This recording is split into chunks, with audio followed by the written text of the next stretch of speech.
Touring is very important for the RSC because it gets us out to people and to places that we wouldn't normally go to. We tour to #1 theatres, which are big sort of 1,000-seat theatres all over the country. It's something that we do in conjunction with the Arts Council. This year we have a #1 tour planned for March, April, which is The Winter's Tale, which is going to do a run in Stratford, and then it's going to tour out again, directed by Lucy Bailey, who directed Taming of the Shrew last year.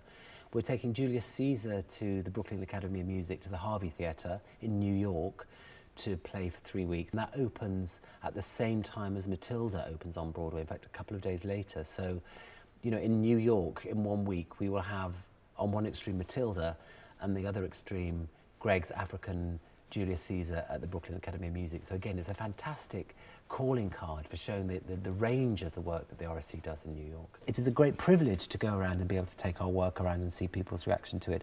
It's not an easy life. There is a lot. I think a lot of people think that, you know, touring is just making a phone call and going, hello, do you want us in the week of the 12th of February? You do, great, fantastic, thanks, bye. And then it all happens. There's a lot of work. You know, you have your idea list of places that you'd like to go to, and then they might have already shows booked in. So the planning of a tour can take quite a while. Trying to get a logical route around the country, so, you know, you don't want to start off in Edinburgh and then have to go down to Plymouth and then go up to Newcastle and then back down to Southampton. All of the shows that we tour start at our new Royal Shakespeare Theatre. So part of that design brief to the designer and the director would be to think about, yes, how we do it in the thrust space in Stratford, but also how that would work when we take it into a proscenium theatre, so that all that thinking about how it's actually physically going to work is all done before the set's built.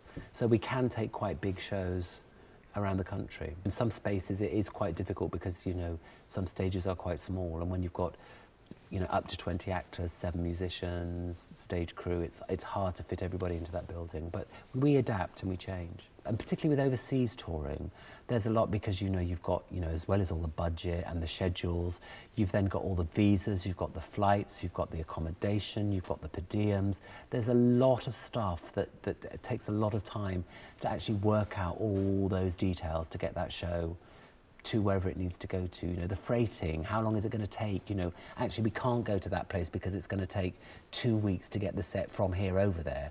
So, you know, a lot of things that need to be worked on. But again, I do it with, you know, some fabulous people who are there, with our production managers, our company managers. It's quite thrilling and humbling to go out and see our shows in these different venues. Just coming back from Moscow, performing at the Moscow Art Theatre, just being in that space, sitting in Stanislavski's chair, watching our company perform Julius Caesar was extraordinary, was fantastic.